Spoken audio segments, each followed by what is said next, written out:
కావ్యకి ఈరోజు ఆపరేషన్ అయిపోతుంది. చెప్తే ఎట్లా మా భార్యను పట్టుకోవా? చేతులతో పట్టుకోవచ్చు కదా. నడుస్తుంది గట్టిగానే. నువ్వు పట్టుకొని రావే, అట్లా నడుస్తే ఎట్లా? సో హాస్పిటల్కి వెళ్తున్నా, మా అమ్మ కూడా వస్తుంది. Hi mom, good morning. పెట్టాలా? సో యాక్చువల్ ఏమైందంటే అంటే పేరుకుంది కదా, సో చూపెట్టడానికి కానీ పోతున్నాం హాస్పిటల్కి.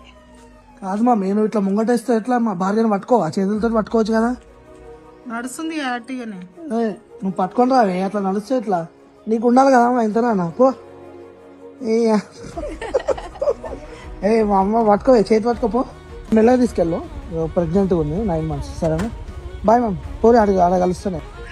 చాలా హ్యాపీగా అనిపిస్తుంది. మా మమ్మీ కూడా వచ్చింది కదా, అందుకని. అంటే ఇక పేగు చుట్టుకుంది కదా, సో దాని గురించి అడుగుదామని వచ్చినాము.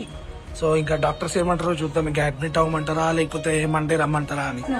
ఈరోజు చేస్తా అంటారు ఆపరేషన్ మొత్తం. జరిగేది రాసే అక్క, ఆపరేషన్ అయిపోతుంది కావ్యకి. ఇంకా చూద్దాం.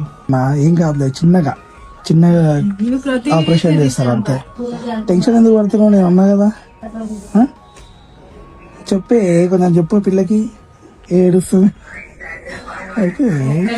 ఏం కాదు, నేను వెళ్ళి బ్లడ్ అది చేసుకొని వచ్చేస్తాను. నానా కావ్యకి ఈరోజు ఆపరేషన్ అయిపోతుంది.